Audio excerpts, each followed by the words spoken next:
तो जैसे कि आप पहले से वर्किंग थे जी सर। तो क्लरिकल में जो आपको सैलरी मिल रही थी और अब पीओ बनने के बाद जो सैलरी मिलेगी इसमें कितना डिफरेंस सर ये डबल से भी थोड़ा ज्यादा ही डिफरेंस रहेगा। अच्छा। सबसे बेस्ट जो थिंग है वो है आरएफए, रेंट फ्री एकोमोडेशन, क्योंकि बैंक आपका रेंट देता है, लीज देता है, तो वो भी एक काफी अच्छा बेनिफिट है। वो तो एकदम बिल्कुल एक तारीख को अकाउंट में हो ही जाएगा। तो सर पर्क्स भी हैं, काफी अलाउंसेज हैं, जैसे पेट्रोल, एंटरटेनमेंट अलाउंस है, वो और किसी जॉब में नहीं है जो इस जॉब में है। बीटेक करने का मन था, अच्छा, जो कि एक मेरा दर्द रहा है कि मेरे को बीटेक करनी थी, क्योंकि सर वही होता है ना, एक गांव की से आया हुआ बच्चा शहर में कैसे सर्वाइव करेगा। बिल्कुल। English is all about just mugging up grammar rules. बिल्कुल। उनको लगता है कि रूल रट लो, बट बैंकिंग में तो रूल्स ही नहीं है सर। हेलो एवरीवन, आप सभी को नमस्कार। आप मेरे साथ फ्रेम में देख रहे हैं हिमांशु जहांगीर को, जो कि हरियाणा से हैं।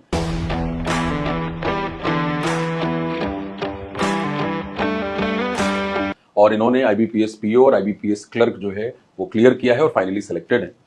हिमांशु जो है वो 2018 में इन्होंने ग्रेजुएशन करी थी और 2019 में हरियाणा एसएससी के जरिए इनका सिलेक्शन हो गया था क्लरिकल पोस्ट के लिए, और वहां पे ये वर्किंग थे और उसके साथ बहुत सारे एग्जाम्स दिए। वो सारी जर्नी हिमांशु आपके साथ शेयर करेंगे। तो हिमांशु, आपका बहुत बहुत स्वागत है और थैंक यू सर। और बहुत बहुत बधाई इस सफलता पे। Thank you sir. तो कैसा रहा एक्सपीरियंस, अभी कैसा लग रहा है, किस तरह का फीडबैक मिल रहा है आसपास से? फीडबैक बहुत ही पॉजिटिव मिल रहा है, सब लोग बड़े खुश हैं, खासकर फैमिली बहुत खुश है, क्योंकि जो अल्टीमेटली मैं सबसे छोटा रहा हूँ घर में। तो ये होता है ना कि सबसे छोटा भी अगर सक्सेसफुल एक अच्छी पोस्ट पे चला जाए तो उस हिसाब से थोड़ा अच्छी इमेज हो जाती है। भाई फैमिली के लिए भी ये बात थी कि भाई सारे लोग अच्छे तरीके से एजुकेटेड हैं तो एक अच्छी पोस्ट पे चले जाएं, और वैसा ही सर मेरे साथ में रहा है। तो ये जर्नी काफी हार्ड थी, मतलब मुश्किलों से भरी हुई थी, बट सर फाइनली मैं यहाँ तक फाइनली पहुंच चुका हूँ। घर परिवार में बहुत संतोष का माहौल है। बिल्कुल सर, सभी बहुत खुश हैं। चलो, तो जैसे कि आप पहले से वर्किंग थे जी सर, तो क्लरिकल में जो आपको सैलरी मिल रही थी और अब पीओ बनने के बाद जो सैलरी मिलेगी इसमें कितना डिफरेंस? सर ये डबल से भी थोड़ा ज्यादा ही डिफरेंस रहेगा। अच्छा। उसमें तो काफी कम थी, 32 के अराउंड, 32-33 के अराउंड आती थी, और इसमें जो बता रहे हैं कि अभी 12th बीपीएस के बाद में जो ग्रोस सैलरी होगी वो सर 78,000 के अराउंड जा रही है। और सर जो इन हैंड आएगी वो 70-72 के अराउंड आएगी। बहुत बढ़िया, तो ये बहुत बड़ा जंप है। बिल्कुल सर, ये बहुत बड़ा जंप है। तो भाई देखो, आज के समय में कोई बच्चा जब प्रिपरेशन करने जाता है तो उसका मोटिवेशन ही होता है कि सैलरी कितनी मिलेगी। तो ये जो 12th हमारा बाई पार्टाइट एग्रीमेंट हुआ है, इसके बाद बैंकिंग फील्ड में सैलरी काफी अच्छी हो गई है। तो ये एक अच्छा मोटिवेशन हो सकता है। प्लस साथ ही साथ बैंकिंग में एक्सपोजर आपको बहुत मिलता है। एक्सपोजर सर किसी भी जॉब के मुकाबले एक्सपोजर यहाँ ज्यादा है, क्योंकि यहाँ सर प्रमोशन बाई एग्जाम आप कर सकते हैं। जितने आप एग्जाम क्वालिफाई करोगे उतने आपको प्रमोशन मिलते जाएंगे। अदर एग्जाम में सीनियरिटी चलती है, अदर डिपार्टमेंट्स में सीनियरिटी में चलती है, बट यहाँ सर सीनियरिटी के साथ में आप पे ये डिपेंड करता है कि अभी आप एग्जाम कितने क्वालिफाई कर रहे हैं, और उस अकॉर्डिंगली आप हायर चेयरमैन तक जा सकते हैं सर। इसमें ऐसी कोई दिक्कत, टाइम का कोई फाउंडेशन अब नहीं, टाइम का कोई फाउंडेशन नहीं रहा सर। जैसे वो इंटरनल एग्जाम्स जो आपके होते हैं, जेआईबी, सीआईबी, वो तो सर हाँ लगते ही, अगर आप जेआईबी का तो ऐसा है कि सर अगर हमने ज्वाइन भी नहीं किया है बैंक तो हम डीबीएफ कर सकते हैं, diploma in banking and finance, जो मैंने भी सर फिल किया है इस बारी, क्योंकि मुझे श्योर था कि मैं सिलेक्ट तो हो ही जाऊंगा। तो सर इसमें जैसे रिजल्ट आया था 1 अप्रैल को, लेकिन मार्च में शायद 4 या 5 मार्च को इस बार डिप्लोमा इन बैंकिंग फाइनेंस का फॉर्म फिलअप हुए थे, तो मैंने फिल कर दिए थे सर, क्योंकि मुझे पता था क्योंकि अल्टीमेटली सर जाना तो भाई ग्रोथ की तरफ ही जाना है। बिल्कुल। तो इसलिए मैंने पहले जैब का एग्जाम के लिए मैंने फॉर्म फिल कर दिया। थोड़ा सा आप बताओगे, जैसे जो सुनने वाले उन्हें पता ना होती है, क्या होता है जैब और कैब सर दो होते हैं। इससे क्या होता है कि एक एडिशनल इंक्रीमेंट जैब से आपको मिलता है, और क्लैरिकल में अभी तक कैब से 2 इंक्रीमेंट एडिशनल मिला करते थे अगर आपके ये एग्जाम क्वालिफाई है तो। बट अभी 12th बीपीएस में एक डिमांड और रखी गई है कि ऑफिसर लेवल पे भी कैब के 2 इंक्रीमेंट कर दिए जाएं। तो सर ये काफी अच्छा जंप होगा। अगर कोई स्टूडेंट मेरी तरह जो पढ़ रहा है एस्पिरेंट, और वो लग जाता है जॉब, और विद इन ए ईयर अगर वो क्वालिफाई कर लेता है तो उसको 3 इंक्रीमेंट्स मिल जाएंगे। तो इसका मतलब 3 साल आगे की सैलरी वो आज ही ले लेगा। जैसे मान लो आपका अभी ग्रॉस 78,000, तो आपने जाते ही अगर ये एग्जाम क्लियर कर लिया तो कितना बढ़ जाएगा? शायद इसमें जो बेसिक में फर्क पड़ता है वो शायद 2000 का आपको इंक्रीमेंट मिलता है। ठीक है, तो 2000 का इंक्रीमेंट मेरे को शुरुआत में ही मिल जाएगा। जैसे फिलहाल जो बेसिक हो गई है वो 48,480 हो गई है। ओके, तो वो हो जाएगा 50,480 रुपीज। और कैब और हो गया तो सर और बढ़ जाएंगे 2,000 रुपए। अगर 12 बेसिक में बढ़ेगा। इस पे सर डीए और मिलता है। तो और एक फायदा ये भी होता है कि बैंक में डीए जो है वो क्वार्टरली 4 साल में 4 बार डीए बढ़ता है। 4 बार डीए मिलता है, जबकि बाकी सरकारी विभाग में 2 बार होता है। ये भी एक पॉजिटिव साइड है। तो जैसे कहा जाता है ना, बैंकर बिल्कुल सही मायने में बैंकर है, बिकॉज ये तो यहाँ सैलरी डिले नहीं होगी, प्लस आपके पास ग्रोथ की अपॉर्चुनिटी है, कोई रिस्ट्रिक्शन नहीं है कि सीनियरिटी के बाद ही आप आगे बढ़ोगे। और सर सबसे बेस्ट जो थिंग है वो है आरएफए, रेंट फ्री एकोमोडेशन, क्योंकि बैंक आपका रेंट देता है, लीज देता है, तो वो भी एक काफी अच्छा बेनिफिट है। वो तो एकदम बिल्कुल एक तारीख को अकाउंट में हो ही जाएगा। और प्लस ऑल इंडिया एक्सपोजर है, आप कहीं भी जा सकते फिर हैं। सर पर्क्स भी हैं, काफी अलाउंसेज हैं, जैसे पेट्रोल, एंटरटेनमेंट अलाउंस हैं, वो और किसी जॉब में नहीं है जो इस जॉब में है। बिल्कुल तो बिल्कुल। अल्टीमेटली अगर किसी को असल मायने में सरकारी नौकरी करनी है हाँ और ऑफिसर लेवल पे करनी है तो बैंक पीओ में जरूर आना चाहिए। बिल्कुल। और उसके लिए सर फिर आप तो हैं ही गाइडेंस के लिए। नहीं नहीं, हम तो है ही हैं यहाँ पे। बिल्कुल। और तो अब थोड़ा सा ये तो हो गई बात सैलरी की, पर्क्स की, क्योंकि ये बिल्कुल न्यू डेवलपमेंट था, बिल्कुल हर जगह सर। इसकी चर्चा है, लेकिन बहुत सारे बच्चों को पता ही नहीं होता, तो हमने उसके बारे में बात कर ली।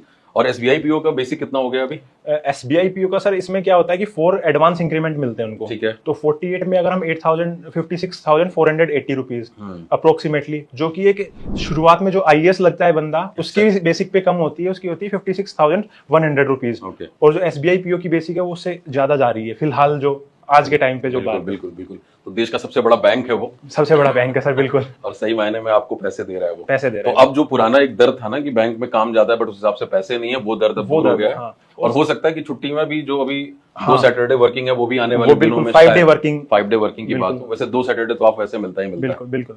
और एक पॉजिटिव साइड ये भी है ना हिमांशु की, जैसे मतलब India is a growing economy, developing economy, और बैंकिंग जो है वो बैकबोन होता है। बैकबोन है सर, बिल्कुल। तो इस सेक्टर में कहीं ग्रोथ रुकने वाली है नहीं। बिल्कुल और अगर आप जैसे स्मार्ट कैंडिडेट हैं तो प्राइवेट सेक्टर भी आपके लिए खुला हुआ है। बिल्कुल अगर आप सर। सीखने के लिए इच्छुक हैं, जैसे अभी आपने बताया कि कोर्स के लिए आपने अप्लाई कर दिया है, बिल्कुल। तो अगर आप सीखते जाओ तो मतलब प्राइवेट जो बैंक हैं बड़े बड़े, वो तो सरकारी से ही 3 गुना आपको ऑफर करते हैं। अगर बिल्कुल वो- करते हैं सर। और मैं ये बात क्लासेस में भी बोलता हूँ, उसमें लैंग्वेज का बड़ा इंपॉर्टेंट रोल है। लैंग्वेज तो है सर, कम्युनिकेशन स्किल्स, जो कि इंग्लिश ही आजकल ऑफिशियली लैंग्वेज, क्योंकि बिल्कुल। बैंकिंग में तो सारी इंग्लिश ही यूज होती है सर। और इवन एसएससी में भी नए नए पैटर्न में सबसे ज्यादा वेटेज इंग्लिश का है। इंग्लिश का हो रहा है सर।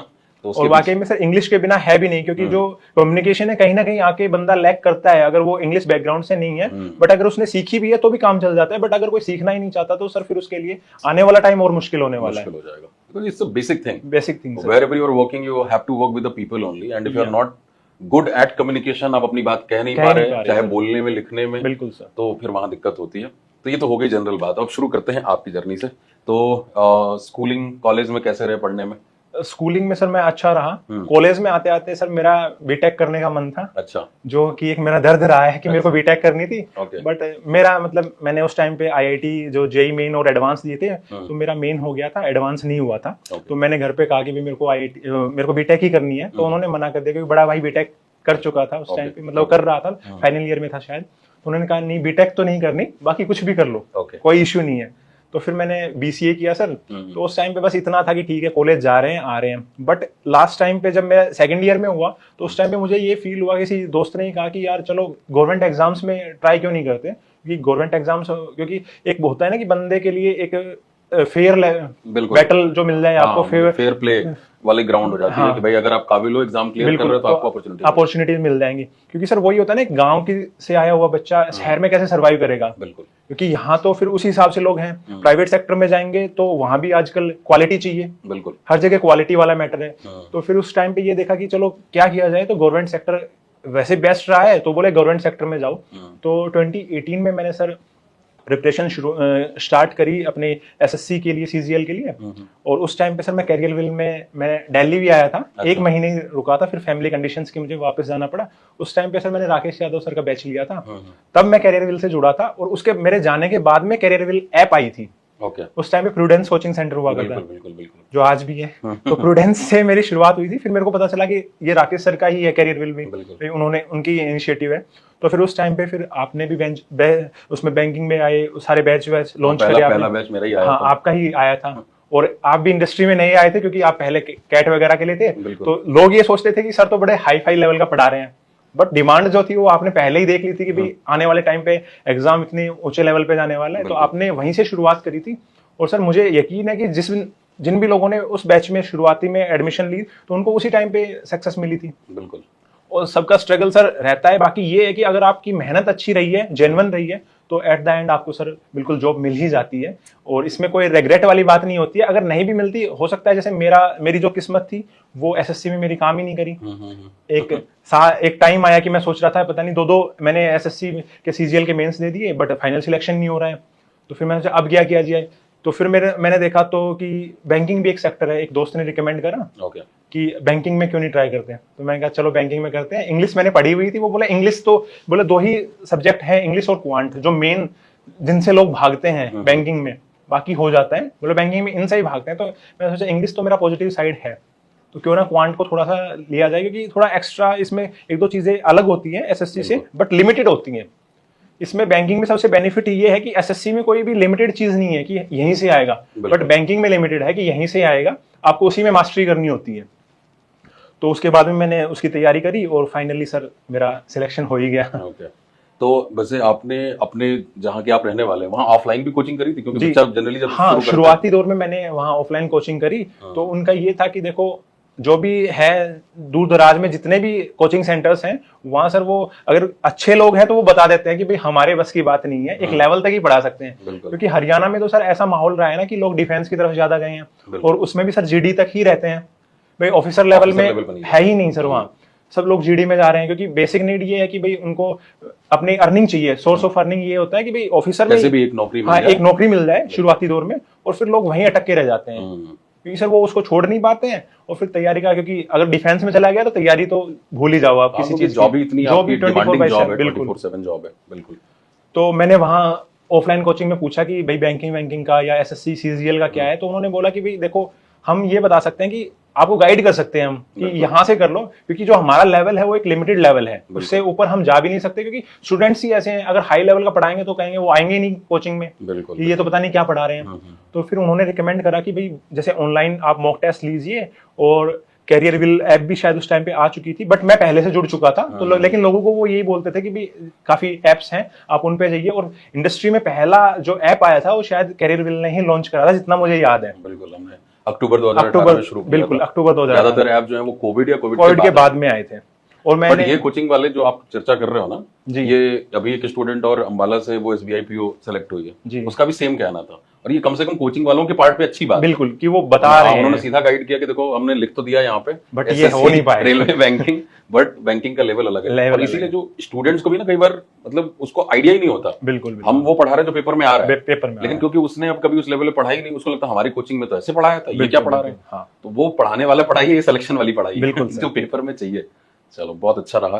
तो पहले बैच में आप कब जुड़े थे करियर विल ऐप पे? मैं सर 2018 में ही शुरुआत कर ली। मतलब मेरा पहला जो बैच था आपका पहला बैच था, वो कैब का भी आपका पहला बैच आपका ही आया था उसपे, और वो भी मैंने लिया था। ओके। उसके मैंने नोट्स बनाए थे, अच्छा। और वो नोट्स लास्ट तक हेल्प अभी? की। वो है सर घर पे रखी है मेरे पास नोटबुक, मैंने उसमें नोट किए थे, क्योंकि आपने शुरुआत शायद आपने ही करी थी रूट वर्ड्स की, कि रूट वर्ड से सीखो और उसी से सारी चीजें होंगी। तो सर वो जो चीज वोकैब स्पेशल बैच और कॉम्प्रिहेंशन स्पेशल बैच, कॉम्प्रिहेंशन दोनों इस इंडस्ट्री में सबसे पहले मैंने सबसे शुरू पहले किया था, और और अभी भी चल रहा है। अभी भी चल रहा है। और यही यही है बच्चों से ही रिकमेंडेशन से आता है वो। और इंग्लिश करनी है तो आपको ये चीजें करनी ही पड़ेंगी एट द एंड। आप चाहे 10 साल धक्के खा लो, उसके बाद भी आपको अगर इंग्लिश सीखनी है तो करना ही पड़ेगा ये तो। बिल्कुल, क्योंकि जैसे जिन एरियाज की बात हम कर रहे हैं जो हिंदी हार्टलैंड होता है, वहां पे English is all about just mugging up grammar rules. उनको लगता है कि रूल रट लो, बट बैंकिंग में तो रूल्स ही नहीं है सर, रूल्स ही नहीं है, उससे नैया पार नहीं होती। बिल्कुल। और शब्दों में भी वोकैब में भी अगर ग्रामेटिकल प्रोफाइल नहीं पता है तो आप उसको यूज कैसे करोगे? आपको तो डिस्क्रिप्टिव भी करनी है। बिल्कुल। मुझे लगता है डिस्क्रिप्टिव में आपकी जो क्लरिकल जॉब है उससे मदद मिली होगी। हाँ, काफी मदद मिली थी। और सर जॉब में भी काफी मदद मिली, क्योंकि वैल्यू इंसान की किसी भी जॉब में जाएगा उसको अगर नॉलेज है तो ही वैल्यू होती है। बिल्कुल, उसकी स्किल से ही वैल्यू होती है। तो जो भी जैसे मैंने आपसे सीखा इंग्लिश में, जो भी सीखी चीजें बुक्स से सीखी, आपसे सीखी, तो उन्होंने मेरी काफी हेल्प करी। आपकी एक अलग ही पर्सनैलिटी हो जाती है जहां भी आप काम करेंगे कि भाई इस बंदे को आती है और अच्छी ड्राफ्टिंग कर लेता है, तो उसकी वैल्यू अलग ही होती है। तो इवन अधिकारी भी अप्रिशिएट करते हैं, और साथ वाले भी अपनी पॉलिटिक्स नहीं चला सकते, उसको पता है कि भाई ये बंदा काबिल है, इसका ऊपर इसका कहीं ना कहीं काम पड़ेगा, इससे हमें काम पड़ेगा। तो भाई देखो ये इंपॉर्टेंट पॉइंट है जो हिमांशु कह रहे हैं, और मैं क्लास में बातें बोलता रहता हूं। बिल्कुल सर, आप बोलते हैं कि मैं सिर्फ इंग्लिश पेपर के लिए नहीं पढ़ा रहा, आप मेरा जो व्यू पॉइंट है वो जिंदगी के लिए कि आपको कहीं भी काम करना है, ये भाषा एक स्किल के तौर पे, और स्किल में अगर आप बेहतर हैं तो आपकी जरूरत और डिमांड हमेशा रहेगी। ऐसे ही मेरे एक स्टूडेंट हैं जो ये उत्तर प्रदेश पुलिस में थे, कांस्टेबल पे थे, वो अभी सीनियर नीट ट्रांसलेटर हो गए, और वो डीआईजी के साथ ही लगे रहे हमेशा। क्यों? क्योंकि उनकी भाषा पे कमांड। तो उन्होंने वही कहा कि सर मेरा इस स्किल की वजह से हमेशा अधिकारियों के साथ उठना बैठना रहा। बिल्कुल, मैं उनके ऑफिस में ही उनके साथ रहा। तो वही है कि अगर आपके अंदर ये स्किल है तो वो आपको जरूर ऊपर लेके जाती है। अभी हिमांशु थोड़ा सा कुछ कहना चाहते हो? मैं ये कह रहा हूँ सर, स्किल बहुत जरूरी है। और ये नहीं कि देखो सक्सेस की गारंटी कोई नहीं ले सकता, मैं भी नहीं ले सकता कि पता नहीं, मैं ये सोच रहा हूँ कि एसबीआई पीओ दे दूं मैं, क्योंकि वो एक दर्द रहता है ना कि एसबीआई पीओ नहीं हुआ। बट मैं ये गारंटी ये नहीं कर सकता कि मेरा हो ही जाएगा, क्योंकि कहीं ना कहीं हो सकता है कोई फैक्टर मेरा कम रह जाए। जैसे कि मान लो मैं रिटर्न में अच्छा कर जाऊं, हो सकता है इंटरव्यू में कुछ गड़बड़ हो जाए, कोई गारंटी नहीं है। बट जो स्किल्स हैं सर ये लाइफ लॉन्ग हमारे काम आएंगे, लाइफ लॉन्ग रहेंगे। और अब वही है ना, जब इतनी अच्छी अपॉर्चुनिटी है कि आप एग्जाम्स इंटरनल दे करके, बिल्कुल, बिल्कुल। इवन लेटरल एंट्रीज की हैं चीजें, बिल्कुल अभी सर। बंदा क्लरिकल में सेलेक्ट हो रहा है, वो 1.5-2 साल में क्लास 1 क्लास 2 ऑफिसर बन सकता है। बिल्कुल सर। तो जब इतनी अपॉर्चुनिटी है तो फिर कोई दर्द है ही नहीं, है ही नहीं सर। आप सही जगह पे पहुंच गए हो। बिल्कुल। तो अब थोड़ी सी बात कर लेते हैं कि जैसे जो स्टूडेंट्स प्रिपरेशन अभी शुरू करने वाले हैं बैंकिंग की, जी। क्योंकि आपने ये पूरी जर्नी जी है, तो उनको क्या क्या बातें ध्यान में रखनी है? अगर सब्जेक्ट वाइज आप बता सकें तो और ज्यादा अच्छा है, इंग्लिश, मैथ्स, रीजनिंग अलग अलग करके। सबसे पहले इंग्लिश से ही शुरुआत करता हूँ। इंग्लिश से शुरुआत करते हैं सर। बिल्कुल, इंग्लिश में देखो सबसे जो जरूरी चीज है वो सर, जो आप फ्री इनिशिएटिव है आपका यूट्यूब पे, एक तो एडिटोरियल जो क्लास होती है वो जरूर देखिए, क्योंकि जो बैंकिंग या किसी भी एग्जाम में आज के टाइम में रूल्स वाली चीजें खत्म होती जा रही हैं, जहां तक एसएससी ने भी कम कर दिया है उन सब चीजों को। बिल्कुल। थोड़ा आपको कॉम्प्रिहेंसिव नॉलेज होनी चाहिए, बिल्कुल। आपकी रीडिंग स्किल्स होनी चाहिए, और वो चीजें आएंगी आपकी रीडिंग से। और रीडिंग मान लेते हैं कि इंडिपेंडेंटली किसी से नहीं हो पा रही है, तो वो आपकी या किसी भी टीचर की, अगर मैं तो सजेस्ट करूंगा कि आपकी ही देखें, क्योंकि आप जो नॉलेज देते हो अपने एडिटोरियल में, क्योंकि आपको पता है कि बच्चे को यहाँ प्रॉब्लम होने वाली है, वो जो आप पहले ही भाप के सेंटेंस स्ट्रक्चर वाला काम जो है, हाँ वो आप बता देते हो। और शुरुआती दौर में वो हो सकता है किसी को 2 महीने में वो चीजें समझ में आ जाए, किसी को 6 महीने में आ जाए, बट अगर वो रेगुलरली देखेंगे इस चीज को और वो सीखने की अगर कोशिश करेंगे, तो मुझे लगता है कि उससे बेस्ट सोर्स नहीं है। मैंने भी 4 महीने से लगातार 4.5 महीने हो गए, ब्रेक नहीं किया, ब्रेक होगा भी नहीं। बिल्कुल, वो आप सबसे फर्स्ट चीज है वो आप फॉलो कीजिए। फिर दूसरा, अगर आपकी इंग्लिश में आपको पता ही नहीं है, क्योंकि आप बिगिनर हो, आपको पता ही नहीं होगा कि एक्चुअल में क्या चीजें हैं क्या नहीं है, तो आप सर का कोर्स परचेज कर लीजिए, उसमें आप तैयारी कीजिए। आपको ये समझिए कि एक्चुअल में डिमांड क्या है एग्जाम की। बिल्कुल। जब डिमांड पता चल जाएगा तो हम उसकी प्रैक्टिस भी कर सकते हैं, और प्रैक्टिस में कोई दिक्कत आती है तो सर फिर उसके लिए आप गाइड कर ही दोगे। बिल्कुल, बिल्कुल। तो उसके बाद में सारी चीजें हो जाएंगी। तो सबसे बेस्ट बिगिनर के लिए मैं बता रहा हूं कि आप अपने भाई एक तो रीडिंग हैबिट बनाइए, क्योंकि उससे काफी हेल्प मिलेगी। और एग्जाम आज के टाइम में जो भी डिमांड है एग्जाम की, वो यही है कि आपकी रीडिंग स्किल्स कितनी है। क्योंकि अगर हम इंग्लिश के पेपर की भी देखें बात, बिल्कुल, तो सारे question type, parajumbles, odd one out, fillers, cloze test, para completion, reading comprehension, reading हर जगह पैराग्राफ। बिल्कुल। और बैंक में आ रहे हो तो पीओ के अगर एग्जाम आप दे रहे हो, इवन प्रीलिम्स में भी ऐसा होगा कि अगर आपकी रीडिंग नहीं है तो आप पेपर ही नहीं पढ़ पाओगे सर। क्या नहीं पढ़ पाओगे? 20 मिनट्स में 30 क्वेश्चंस, और वो जो पैराग्राफ आएंगे वो बहुत बड़े बड़े आएंगे, कहाँ पढ़ पाएंगे? और उसका फायदा आपको मैथ्स और रीजनिंग में भी होता है। बिल्कुल, उधर सिटिंग अरेंजमेंट और पजल के क्वेश्चन है, उधर डीआई के सेट्स हैं। बिल्कुल। तो अंग्रेजी वहां बिल्कुल ठीक है, पेपर हिंदी में तो है उसका। हाँ, जैसे क्रिटिकल रीजनिंग है, उसमें काफी रोल होता है, अंडरस्टैंडिंग पे ही है पूरा गेम। और वो अगर आप इंग्लिश करोगे तो मुझे लगता है क्रिटिकल रीजनिंग बच जाएगी। आरसी फाउंडेशन में कराता हूं, बिल्कुल आप सिखाता हूं मैं। इवन मैं बताता हूं कि इस बार जो आईबीपीएस पीओ का जो एग्जाम आया था, उसमें जो सबसे टफ चीज थी वो यही थी कि जो रीजनिंग सेक्शन आया था सर, वो काफी टफ आया था। और मेरा जो स्कोर हुआ था वो क्रिटिकल रीजनिंग में ही हुआ था। मैंने बाकी कोई लोगों ने अटेम्प्ट की भाई पजल्स करी, बट वो 1-2 पजल, चाहे पजल कर लो चाहे वो क्रिटिकल रीजनिंग वगैरह कर लो, मिसलेनियस भी कुछ खास नहीं था। इनपुट आउटपुट आया था, वो समझ ही नहीं आ रहा था क्या है क्या नहीं है। तो जो मैंने पेपर 5 मिनट, शुरुआत के 5 मिनट में मुझे पता चल गया था कि, क्योंकि ऐसा होता है जो पिछले मैं 2 साल से एग्जाम दे रहा हूं, तो मुझे पता था कि एक सेक्शन उठता है इसका लेवल काफी हाई जाता है। लास्ट ईयर क्वांट का ऐसा था कि काफी टफ आया था, और इस बार क्वांट काफी इजी आया था, बट उन्होंने कॉम्पेंसेट कर दिया कि भाई उन्होंने रीजनिंग टफ कर दी। और रीजनिंग में ये था कि अगर आपने क्रिटिकल रीजनिंग किसी ने नहीं करी है, मैं मान सकता हूँ कि भाई नहीं की होगी, बट उन्होंने अगर मैंने आपकी जो सारी क्लासेस थी मैं देख रहा था रेगुलरली, आप क्वेश्चंस भी देते थे, बाद में जो पीडीएफ आती थी उसमें भी क्वेश्चंस होते थे कि यहाँ से कर लो। बिल्कुल, क्योंकि ये जो पैरा कंप्लीशन वाले क्वेश्चन हैं या फिलर्स हैं, वो पूरा लॉजिकल कैसे करेक्ट ऑप्शन को चूज करना है। क्योंकि बहुत सारे लोग ये सोचते हैं कि ये तो लैंग्वेज है, लैंग्वेज तुक्के पे नहीं चलती, लैंग्वेज कॉम्पिटिटिव एग्जाम है, उसका अपना गणित, अपना गणित है सर। तो फिर उसके जो हेल्प मिली मुझे, रीडिंग से काफी हेल्प मिली, जो रीजनिंग में भी मेरे को हेल्प मिली, और क्वांट में भी मिलेगी, क्योंकि डीआई आएगी, हो सकता है इंस्ट्रक्शन ही इतनी बड़ी आ जाए कि भाई 5 मिनट आप उसको समझने में लगा दो। अगर आपकी लैंग्वेज पे कमांड है तो मैं मानता हूँ कि एग्जाम आप क्वालिफाई कर सकते हो, इसमें कोई बड़ी बात नहीं है। बिल्कुल। तो इसके लिए तो सर, इंग्लिश के लिए तो मैंने बता दिया। अब रीजनिंग में भी ऐसा ही है कि रीजनिंग में देखो, बिगिनर्स हैं तो बैच लीजिए, आप शुरुआती धीरे धीरे प्रैक्टिस कीजिए, और एक लेवल पे आने के बाद में आपको कॉन्फिडेंस आ जाएगा कि भाई मेरे को ये चीजें करनी है। और पजल्स हैं जो कि आती है, प्री में भी आएंगी, मेंस में भी आएंगी।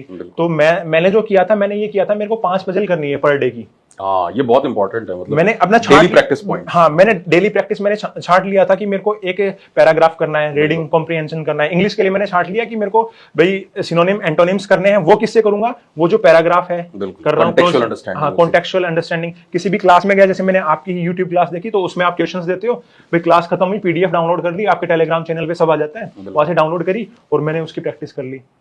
वो सारी चीजें करी। फिर उसके बाद में यही इस तरीके से पैटर्न फॉलो करा कि रीजनिंग थी तो उसमें रीजनिंग में मैंने कर लिया कि भी 5 मेरे को पजल करनी है पर डे की, और 2 मैंने मशीन इनपुट आउटपुट कर लिए, और फिर उसके बाद में कोडिंग डिकोडिंग कर ली, ब्लड रिलेशन कर लिया। तो ये डेली प्रैक्टिस के, जैसे बिगिनर है तो 2-3 से शुरुआत कर सकते हैं, बट एक लेवल पे आने के बाद में आपको अपनी प्रैक्टिस है वो रिग्रेस करनी पड़ेगी, क्योंकि कंपटीशन इतना है कि आप पीछे हट ही नहीं सकते हो। आजकल तो सर काफी ऐसे भी पेड भी आ गए हैं, बट मैं तो ये मानता हूँ कि पेड लेने की बजाय जो भी टीचर्स से आप पढ़ रहे हो, आप हो सकता है किसी के पास टाइम नहीं हो क्योंकि उसने पढ़ लिया, बेसिक कंप्लीट कर लिया, तो उसके पास टाइम नहीं है कि वो क्लासेस दोबारा देखे, बट उनकी जो अनोटेशन विदाउट अनोटेशन वाली पीडीएफ्स है वो डाउनलोड करके वो खुद सोल्व कर ले।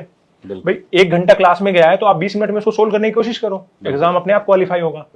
वही घर पे अगर आप वो मतलब सिचुएशन क्रिएट कर रहे हो जो एग्जाम में बिल्कुल, तो फिर आप आसानी से कर लोगे। फिर उसके बाद क्लास में याद होगा, इसलिए हम टाइमर लगाते थे। हाँ, टाइमर लगाते थे। पहले पैरासिंपल के क्वेश्चन के लिए 20 सेकंड मिल रहा है, फिर 15 सेकंड, उससे काफी हेल्प मिलती है सर, क्योंकि अगर हम पहला फोकस ये होता है कि पहले सही करो, उसमें टाइम देना पड़ेगा। बिल्कुल। तो वो सर मैं थोड़ा सा और ऐड कर दूं, हिमांशु की बात ये बहुत ध्यान रखने वाली है, और क्लास में भी वो बात होती है बिल्कुल कि जब पूरा सिलेबस आपका कंप्लीट हो जाए तो हर एक चैप्टर पे क्वेश्चन कैसे पूछ रहा है, चाहे वो मैथ से इंग्लिश है, रीजनिंग है, उसका अप्रोच सीखना, उस पर कमांड करना, उसके बाद फिर प्रेशराइज सिचुएशन में ये नहीं कि 30 क्वेश्चन ले हो गया और मैंने जो पॉइंट्स थे मैंने अपने एक A4 शीट पे नोट कर लिए, उनको रिवाइज कर लिया, मेरा काम हो जाता था सर। बिल्कुल इस तरीके से। फिर उसके बाद में जब ये सारी चीजें हो गई, ये भी एक बड़ा वैलिड पॉइंट है। बहुत सारे बच्चों का क्या होता है कि जब प्री का रिजल्ट आ जाता है ना, तब वो 6 महीने की 4 महीने नहीं हो पाएगा करने जाते हैं, नहीं हो पाएगा, 20-25 दिन में नहीं होने वाले। वो आप 6 महीने का खाना 20 दिन में नहीं खा सकते, वो तो शुरुआत से ही आपको करना सही तरीका है कि मतलब 20 से 25 मिनट दो रात में दे लो, पूरे दिन का जो अपडेट है नेशनल इंटरनेशनल वो अपने पास नोट बनाते चलो, और धीरे धीरे आपका सब तैयार है। सब तैयार, एडिटोरियल में करा ही रहा हूँ, एडिटोरियल उसमें करंट अफेयर अपने आप ही आ जाता है, तो उससे आप पूरे आप अपडेटेड रहते हो। और एडिटोरियल करने का सर एक फायदा और है, जैसे मैं इंटरव्यू में गया था तो उन्होंने मेरे से सिर्फ यही पूछा था, उन्होंने बस मेरे बेसिक्स चीजें पूछी, फिर उसके बाद में उन्होंने बोला कि अच्छा आप न्यूज़पेपर कौन सा फॉलो करते हो? न्यूज़पेपर फॉलो करते हो? मैं कहा सर करता हूँ। बोला कौन सा करते हो सर? मैं बोला सर द हिंदू करता हूँ, और सर जो भी होता है जैसे मैं एडिटोरियल वगैरह देखता हूँ तो मेरे को लगभग सारी चीजें न्यूज पता होती है। तो उन्होंने कहा था कि अपने लास्ट 5 डेज की न्यूज बता दो हमें। अगर कोई बंदा कर रहा है कंटिन्यूअसली तो उसको पता होंगी चीजें, हो सकता है उसने 5 दिन नहीं देखा हो, इंटरव्यू के टाइम पे भाई प्रेशर में था कि इंटरव्यू नहीं, लेकिन उसने जो न्यूज पढ़ी थी वो बता दो भाई, सामने वाले को तो ये रहेगा ना कि हाँ भाई इसने पढ़ी हुई है, बोलने के लिए नहीं बोला। हाँ, बोलने के लिए नहीं बोला। हो सकता है आप 10 दिन पुरानी बता रहे हो, लेकिन ये तो है नहीं, लॉजिक दे दो, आप रीजन दे दो कि सर मैं तैयारी कर रहा था, रिवाइज कर रहा था, मैं फॉलो नहीं कर पाया, बट ये मैंने पढ़ी थी लास्ट। लेकिन एडिटोरियल करेंगे तो हमें न्यूज का पता होगा कि ये चल रहा है देश दुनिया में। बिल्कुल, क्योंकि इंटरव्यू में बड़ा वैलिड पॉइंट है, आप जो भी बोलोगे ना अगला सवाल वहीं से पैदा होगा। आपने मेरे को याद है कि शायद जैन की फेब की बात है, आपने रेड सी वाला इशू करवाया था और उन्होंने मेरे से वही पूछ लिया। उसके बाद में जैसे मैंने 1-2 चीजें बोली तो उन्होंने पूछा कि भाई हुतीज वगैरह हैं ये किस लिए अटैक कर रहे हैं, भाई यूएस है वो क्यों आ रहा है बीच में, आपने डिटेल में अपनी क्लास में समझाया था। इजराइल फिलिस्तीन के मामले, और मैं भी शौक था कि सर तो इंग्लिश पढ़ाते हैं, अब इनको इंटरनेशनल रिलेशन कैसे पता है, बट सर वो काम आया मेरे को चीज, आर्टिकल में जब आता है, क्योंकि आपने बैकएंड पे आपने मेहनत करी थी सर उसमें कि भाई वो मेहनत करनी पड़ती है बच्चों के लिए, सुबह 8 बजे आर्टिकल पढ़ाना, और उसमें बहुत सारी क्वेश्चन, क्योंकि अगर बैकग्राउंड नॉलेज आप नहीं दोगे तो बच्चे का इंटरेस्ट ही डेवलप नहीं होगा। बिल्कुल सर। और उसमें वही है कि हर एरिया की न्यूज, और इंग्लिश तो भाषा, ये माध्यम है, इसके माध्यम से आपको हर एक एरिया की खिचड़ी मिलेगी। ये आपकी एक पर्सनैलिटी डेवलपमेंट का काम करती है। बिल्कुल। और सर फिर उसके बाद में जैसे ये बिगनर्स के लिए हो गया, फिर जैसे मैंने इस साल क्या फॉलो किया था, मैंने ये फॉलो करा था कि भाई मेरे को एडिटोरियल करना है, क्योंकि उससे मैं करंट से भाई कनेक्टेड रहूंगा। उसके बाद में सर मैंने प्रैक्टिस पे बहुत ध्यान दिया, मैंने मॉक टेस्ट, बहुत सारे मॉक टेस्ट परचेज कर लिए थे, और मेरा डेली का ये होता था, मैं ऑफिस जाने से पहले और ऑफिस से आने के बाद में मैंने प्री के इतने मॉक लगाए थे कि मेरे सारे प्री क्लियर हो गए बैंक के इस बार। ओके। मैंने प्री के इतने मॉक लगा दिए। फिर जैसे प्री क्लियर हो गए अभी आईबीपीएस आरआरबी के दोनों, आईबीपीएस पीओ क्लर्क दोनों, एसबीआई पीओ और एसबीआई क्लर्क का भी मेंस का रिजल्ट आना बाकी है, होपफुली सर वो हो जाएगा। ठीक है। और उसके बाद में सर मैंने ये करा कि भाई 2 महीने मैंने शुरुआती में काफी अच्छे प्री के लिए मेहनत करी। फिर उसके बाद में जैसे जो लोग सीनियर्स थे जो ऑलरेडी बैंक में जॉब कर रहे थे, उन्होंने कहा कि अब ये टाइम आ गया, आप मेंस पे चले जाओ। और सर मैं कहता हूं कि मेंस में ना लोग भागते हैं। मेरा सिलेक्शन हुआ, मैंने आरआरबी पीओ का इंटरव्यू तक पहुंचा हूं, मैंने मेंस दिए हैं सारे एग्जाम्स के, तो उसमें सबसे बड़ा रोल था वो ये था कि आप मेंस से मत भागो। मैं यही कहूंगा कि मेंस से मत भागो। जो भी मेरे से गाइडेंस लेता है कि भी बता दो कैसे करते हैं, तो मैंने उनको यही बात बोली कि मेंस अभी टाइम है, क्योंकि अभी नोटिफिकेशन नहीं आया है, तो अभी आप ऐसा कर सकते हो कि लास्ट ईयर आपने प्रिपरेशन करी थी तो प्री हो जाएगा, ऑलमोस्ट हो ही जाएगा। मेन दिक्कत आएगी वो मेंस की आएगी। तो मैं उनको यही कहता हूँ कि मेंस के जो मॉक टेस्ट है ना वो उठा लो, किसी भी प्लेटफॉर्म के उठा लो, आप उठा लो और उन मॉक टेस्ट को लगाओ। और जो मॉक टेस्ट में लगाओगे, आप जो टाइम इन्वेस्ट करोगे ना, क्योंकि वो माहौल आपको देना पड़ेगा कि आप एग्जाम में बैठे हो, बिल्कुल। और मैंने वो एग्जाम सिर्फ उस दिन फेस नहीं किया था सर, मैं वही 2-3 बात है। महीने से फेस Face करता कर रहे हो, वही। करता आ रहा था। एक मेंटल मेकअप आपका हो हाँ। जाता है, बिकॉज आप इतने दिनों से मॉक बता बिल्कुल, रहे हो। क्योंकि और जो सर आईबीपीएस पीओ में इस बार जो रही सिचुएशन वो यही रही कि मतलब मैं इसलिए सक्सेसफुल हुआ जितना मुझे लगता है, क्योंकि मैं उस टाइप के मॉक्स में दे चुका था, काफी मॉक्स दे चुका था, जिसमें एक सेक्शन इतना टफ आता था कि जिसमें सिर्फ अपनी कट ऑफ निकाल लो सेक्शनल। बिल्कुल। आईबीपीएस में सेक्शनल कट ऑफ का खेल होता है, वो निकाल लो, बाकियों में मेहनत कर लो। भाई हो सकता है कि एक आ ही जाए, क्योंकि पेपर तो सबके लिए बैलेंस होगा ना, बिल्कुल। वरना कट ऑफ बहुत हाई चली जाएगी। आपका कट ऑफ से कितना हाई था ओवरऑल स्कोर? सर मेरा 22.50 आईबीपीएस पीओ में हाई था। ओके, कट ऑफ से हाई था। इंग्लिश में कितने नंबर थे? इंग्लिश में सर मेरे रिटर्न में इस बार थे 15, डिस्क्रिप्टिव में 15 थे, और सर उसमें 18 थे मेरे। Okay, out of 30। हाँ, आउट ऑफ 30 ओके। इतने सर, ये मेंस का बता रहा हूँ मैं। और प्री में मेरे इंग्लिश में थे शायद 28 आईपीएस क्लर्क में। ओके, और out of 30। Out of 30। Great. और कट ऑफ कितना था? कट ऑफ मैंने दिल्ली से डाला था आईपीएस क्लर्क, तो कट ऑफ शायद 80 के अराउंड था इसका, एग्जैक्ट मेरे को ध्यान नहीं, बट 80। इंग्लिश का कट ऑफ जैसे 30 में आपके हाँ, 28 थे, 30 में सर उसका शायद 13 पॉइंट कुछ ऐसे रहा होगा, बट मेरा मतलब उसमें काफी अच्छा, 2 गुने से ज्यादा हाँ, नंबर 2 गुने से ज्यादा नंबर आ गए थे। और ऐसा ही मेरा पीओ में था। पीओ में मेरे इंग्लिश में काफी अच्छे मार्क्स थे, जो प्रीलिम्स था। और मेंस में तो सर लीड यहीं से ले सकते हैं हम। बिल्कुल बिल्कुल, क्योंकि इंग्लिश ही लीड दिलाता क्वांट और रीजनिंग का नहीं पता कौन कब हाई हो कौन जाए, भारी हो जाए। हाँ।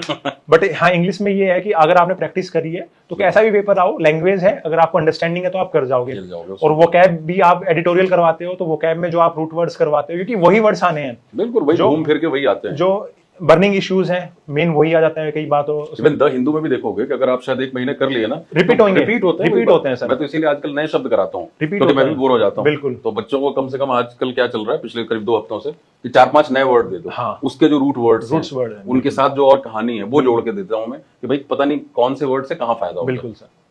चलो, बहुत अच्छा रहा, आपकी ऊर्जा बता रही है कि बिल्कुल इस सर। जर्नी को बहुत अच्छे तरीके से जिया है। और जॉब करते हुए कैसे बैलेंस किया भाई? मतलब जॉब करते हुए टाइम, एनर्जी मेंटेन रहती थी? Energy maintain sir, last time में तो ऐसा हो गया था जब मेंस वगैरह थे, तो जो मेरे सीनियर थे, उनका नाम लोकेश जी है। अच्छा। और वो काफी कोऑपरेटिव इंसान थे। उन्होंने हमारे बॉस से बात करी कि सर इसको, मैंने उनको कहा था सर देखो काफी टाइम हो गया, मैं भी बोर हो गया हूँ, अब मुझे भी लाइफ जीनी है, क्योंकि सर 5 साल में 25 का हो गया, 5 साल से मैं कंटिन्यूअसली मैं दे रहा हूँ, तो अब मैं लाइफ भी नहीं जी पा रहा हूँ, ना किसी फंक्शन में एंजॉय कर पा रहा हूँ, क्योंकि प्रेशर रहता था, एग्जाम है, ये वो। मैंने उनको कहा सर मेरे को ना 1 महीना दे दो आप। ओके। तो उन्होंने ऐसे थोड़ा सा कोऑपरेट करा कि मैं हाफ टाइम तक जाता था ऑफिस। उसके बाद में उन्होंने खुद ही, मतलब उन्होंने कहा कि आप कोई नहीं, आप अपने लिए स्टडी टाइम निकालो। उनको भी दिखता है ना कि हाँ, भाई कैलिबर है, पोटेंशियल हाँ, है, कैलिबर है, तो कर सकता है। छोटा इसको ना खेला जाए, प्रेशर ना बनाया तो जाए। उनका काफी सपोर्ट रहा ऑफिस में मेरा, तो उन्होंने मेरे को अलाउ किया। फिर उसके बाद में मैं ऑफिस में ही, जैसे क्योंकि 5 o'clock होता है, उससे पहले छोड़ नहीं सकते, बायोमेट्रिक है, तो मैंने वहाँ 4-5 घंटे मैंने वहाँ निकाले। आने के बाद में थोड़ा नाश्ता वास्ता करा, 1-1.5 घंटे आराम किया। उसके बाद में मैंने मेंस का आके, अगर मैंने ऑफिस में मॉक लगा लिया तो ठीक है, नहीं घर पे आके मॉक लगा लिया, या ऑफिस में मॉक लगाया था तो एनालिसिस कर लिया। तो ये जो स्ट्रेटेजी थी सर, मैंने ये बैलेंस आउट करी। बट प्रीलिम्स का ऐसा था कि प्रीलिम्स तो मैं सुबह ऑफिस जाते टाइम और आने के बाद में 2-2 प्रीलिम्स के मॉक लगा दिया करता था। ओके। तो उससे काफी बेनिफिट हुआ। वही ना, वो डिसिप्लिन, वो लगन, वो Discipline सर, डेडिकेशन, बिल्कुल। उसी का रिजल्ट होता है। बिल्कुल। अब बच्चे, जैसे आपने भी मैसेज किया, बड़े अच्छे अच्छे शब्द लिखे, बच्चे लिखते ही हैं, बिल्कुल सर। उनको लगता है। बट मैं वही कहता हूँ कि आपकी सिंसियर वाली डेडिकेशन है, बिल्कुल सर। सिंसियरिटी भी चाहिए और डेडिकेशन भी चाहिए। कई बार क्या होता है, जोश आता है कि अब तो फोड़ दूंगा मैं, बट वो तो 2-4 दिन में ठंडा 2-4 दिन में ठंडा हो जाता है। जब ये आपका है, क्योंकि देखो पैसे तो आ ही रहे थे, पैसे आ रहे थे सर। अपने एक इंडिविजुअल के लिए 32,000 रुपए, 30,000 रुपए पर्याप्त है, पर्याप्त है, बिल्कुल सर। लेकिन अंदर तो ये कि पैसे के लिए काम नहीं करना, पोटेंशियल है, हमें भी caliber ऑफिसर बनना है हाँ, सर, मुझे ये officer ताकि बनना है। हमें ऑफिसर बनना है, बिल्कुल। और ये बड़ा वेलकम चेंज है, खासतौर से हरियाणा जैसे स्टेट बिल्कुल से। सर। इस बार मतलब 7-8 सिलेक्शन का तो मैसेज आया, हो सकता है आपके इंटरव्यू देख के कुछ और बच्चे बताएं हाँ, बिल्कुल कि सर सर। हमारा भी हुआ है। मेरा भी हुआ है। बच्चे देख देख के बताते हैं बिल्कुल। तो। और मतलब SBI PO, IBPS PO Haryana से बहुत निकल रहे हैं। और जैसे आपने कहा, वो डिफेंस वाली जॉब के पहले जो डिफेंस जोर में, था हाँ, बट कि भाई कांस्टेबल बन जाओ, या जीडी, या सिर्फ सोल्जर, क्योंकि फिजिकल रूप से अच्छे होते हैं, हरियाणवी खाना पीना अपना अच्छा है। तो अब ये ऑफिसर वाली मेंटालिटी, ये बड़ा वेलकम चेंज है, अच्छी बात है। और सर ये सोसाइटी के लिए भी जरूरी है, बहुत जरूरी है, क्योंकि नहीं तो आप फिर एक छोटे लेवल पे ही खेलते रह जाते हो। बिल्कुल सर। जब आप आगे बढ़ोगे, आसपास के समाज के लिए एग्जाम्पल सेट करोगे, तो बाकी लोगों को भी मोटिवेशन आएगा कि हमारा बच्चा जो है, हमारे क्षेत्र का बच्चा कर सकता है, तो हमारा बच्चा भी कर सकता है। चलिए हिमांशु, बहुत अच्छा लगा आपसे बात करके। Thank you sir. और बहुत मजा आया, ये लगा कि हाँ ठीक है, जो हम इनपुट ऑनलाइन माध्यम से दे रहे हैं वो सही जगह पे पहुंच रहा है, और जो सिंसियर स्टूडेंट्स हैं वो अपना जीवन बदल रहे हैं। पर ये जीवन बदलने वाली बात है, इस उम्र में आप इस लेवल पे हो, और आपकी ऊर्जा दिखा रही है कि आप बहुत जल्दी सीनियर लेवल पे पहुंचोगे। अभी 78,000 ग्रॉस है, आप बहुत जल्दी 1 लाख क्रॉस करने वाले हो, मुझे ऐसा लग रहा है। तो यही था हमारे हिमांशु की जर्नी, और इन जर्नी और इस चर्चा का पूरा उद्देश्य यही है कि जो भी लोग सिर्फ अभी तक सीमित हैं, उनका एक्सपोजर ही नहीं, उनको लगता है कि बस यही जॉब है। जैसे कि हिमांशु ने कहा नारनौल से हैं, तो वहां के बच्चों को यही पता है कि अच्छा जीडी है, हाँ। कोचिंग का भी माहौल वैसा ही है, पढ़ाने वाले भी वैसे ही हैं। तो आपको ये पता होना चाहिए कि इसी पढ़ाई से, इसी तैयारी से आपके पास इतनी सारी अपॉर्चुनिटीज हैं, जिंदगी को आप काफी बड़ा कर सकते हैं, राइट। तो मैं क्लास में भी यही बोलता हूँ, you can diversify your job portfolio. आप एसएससी का पेपर लिख रहे हो, बैंकिंग के लिए भी चले जाओ, और अब तो सैलरी भी काफी अच्छी हो गई और सर डेस्टिनी का नहीं पता कहाँ ले जाएगी, कहाँ ले जाएगी। हाँ, लेकिन हमें मेहनत करते रहना चाहिए। अब जैसे इनका एग्जांपल बिल्कुल अलग है, एसएससी बैंकिंग से हल्की मानी जाती है डिफिकल्टी में, बट एसएससी का मेंस नहीं हुआ और बैंक के मेंस हो गए। तो आप लगे रहिए, तैयारी करते रहिए, इतनी सारी अपॉर्चुनिटीज हैं। क्रिब नहीं करना है कि ये दिक्कत है वो दिक्कत है, अपने ऊपर ध्यान दो, डिसिप्लिन के साथ ऑनेस्ट एनालिसिस रखो, अपने साथ 100% ईमानदारी। और जब एक जॉब वाला बंदा जॉब के साथ साथ मेहनत करके डिसिप्लिन बना के तैयारी कर सकता है, सिलेक्शन ले सकता है, तो जिनका काम सिर्फ पढ़ना है वो डेफिनेटली सिलेक्शन ले सकते हैं। So on this positive note I am wrapping this discussion, this session. आपको बहुत बहुत बधाई और भविष्य के लिए बहुत शुभकामनाएं। Thank you.